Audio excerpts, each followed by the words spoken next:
So dalam hal ni saya beritahu, saya nak ambil, sebelum saya buat kesimpulan, saya buka dulu, ada tak apa-apa soalan nak tanya?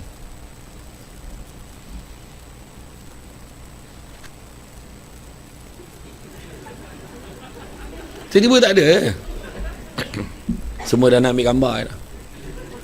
Ambil gambar tak ada salah. Saya okey, gambar tegak 1.5. Gambar 100 tak ada. Dah shot sekarang dekat masjid-masjid tu pun, makcik-makcik tu ambil gambar tu pandai tu. Daripada dalam telekung tiba keluar tangan. Tak pandangan tua.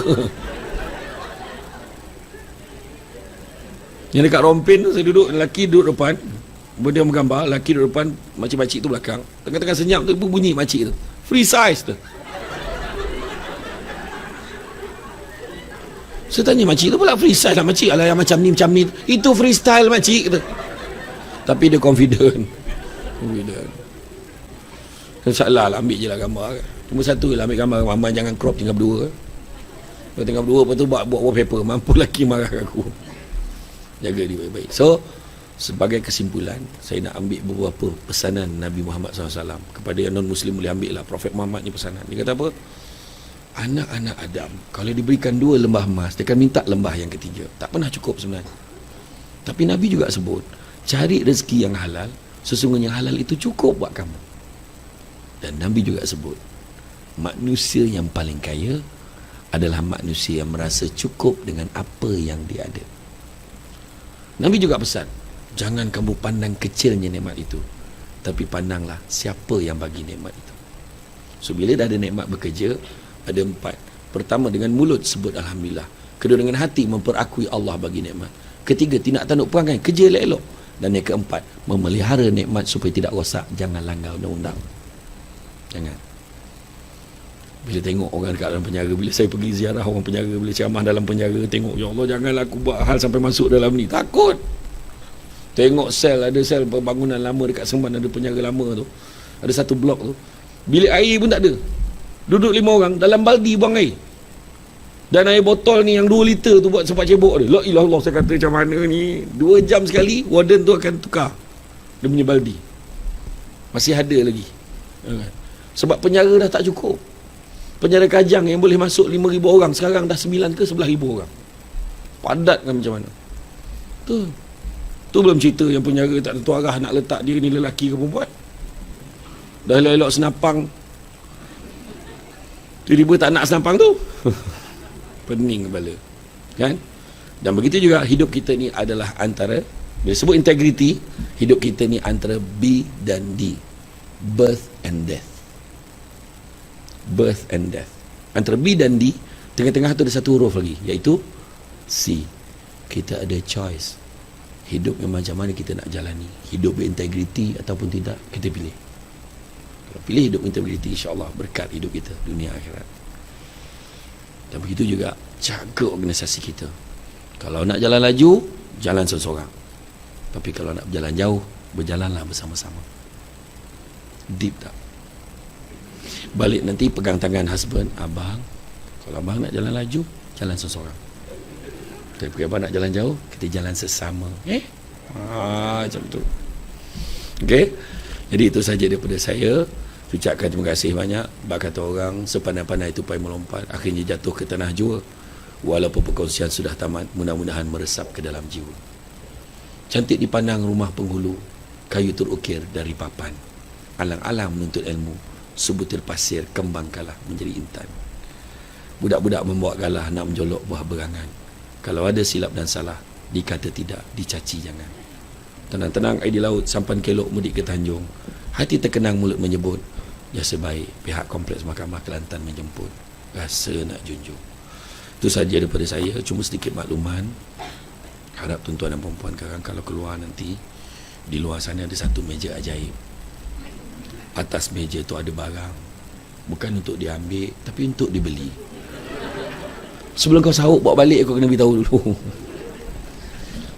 Iaitu produk yang tengah viral sekarang, iaitu susu kambing Al-Amr. Susu kambing campur kurma, campur madu yang diizinkan. Oh, cepat faham cepat faham. Okay. Maknanya madu lebah lah. Yang pertama, dia tak ada bau, sebab dia tak pakai kambing kota baru.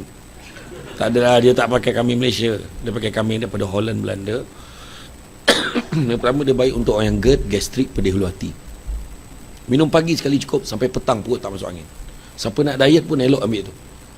Siapa yang pergi umrah, memang saya bekalkan khas untuk package umrahnya. Memang dia boleh buat sa'i, tawaf, tanpa dia boleh puasa, tak ada masalah. Kedua, dia baik untuk orang sakit lutut, sakit tumit, pijak, sakit tangan kebas-kebas. Mana yang dah mula semain kat kursi tu boleh amalkan. Imam Masjid Felda Palung 12 di Negeri Sembilan, 6 bulan semain kat kursi, alhamdulillah dia boleh semayang macam biasa.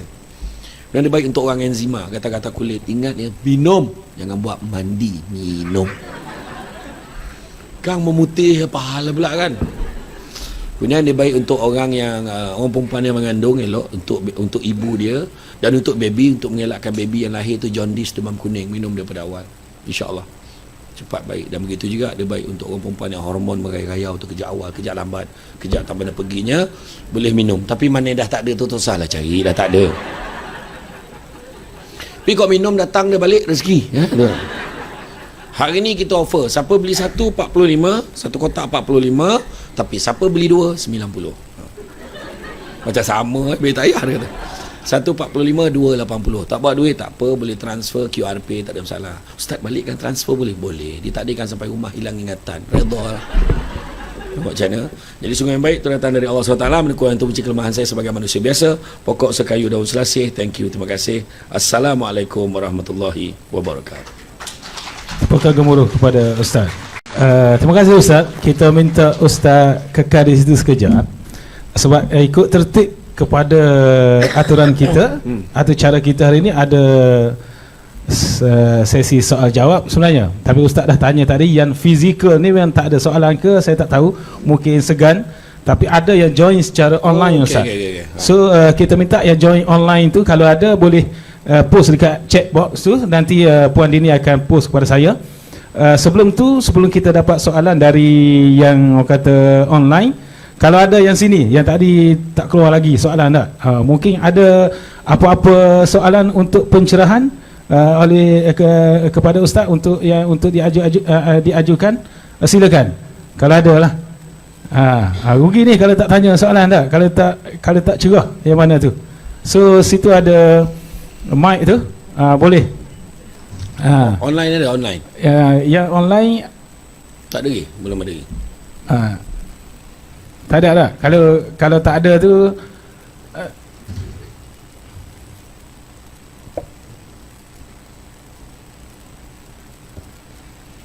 yang ada kat sini, ada apa-apa soalan? Boleh? Silakan. Nak ambil gambar. Setakat ni tak ada soalan. Okey Ustaz. Okey, ada satu Ustaz. Macam mana Ustaz?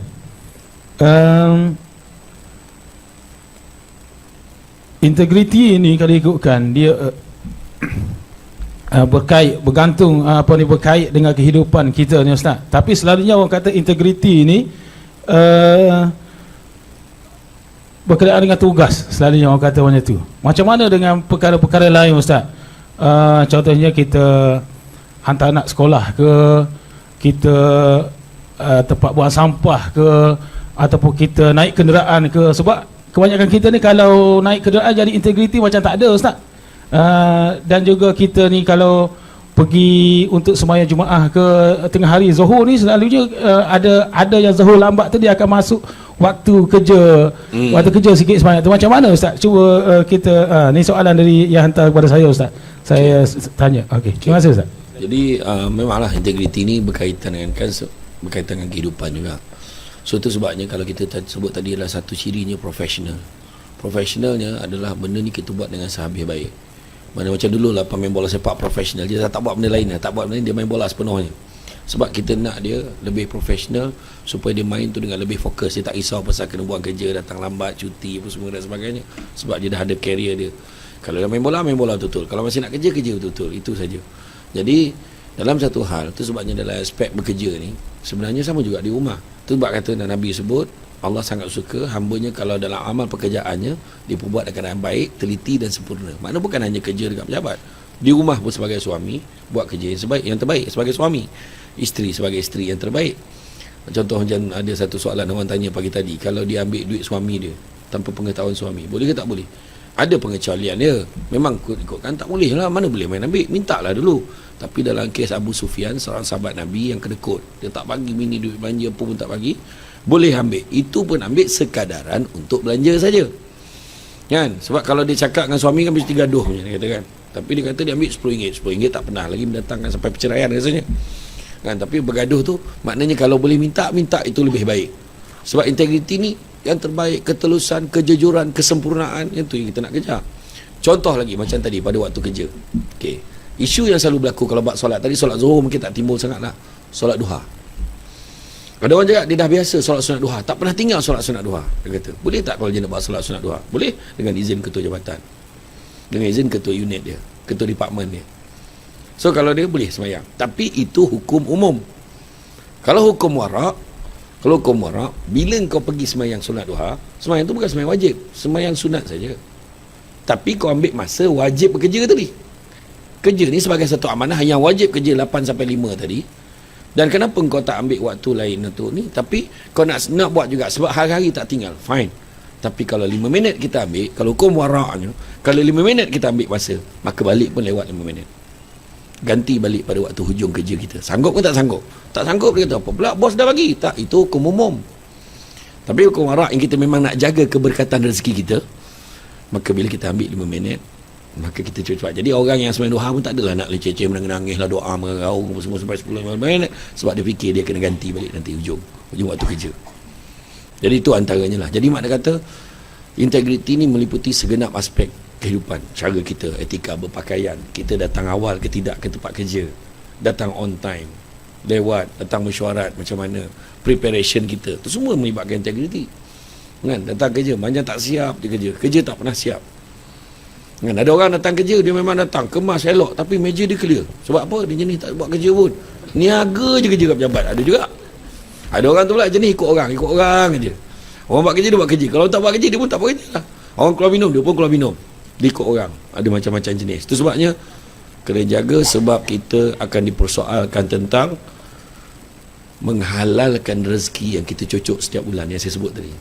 Macam mana nak menghalalkan rezeki kita cucuk setiap bulan ni? Maka sudah tentulah jaga amanah. Sebab Nabi sebut la imana liman la amanata lahu wala dina liman la ahda lahu. Tidak beriman orang yang tak menjaga amanahnya, dan tak beragama orang yang tidak melaksanakan janjinya. Wallahu a'lam.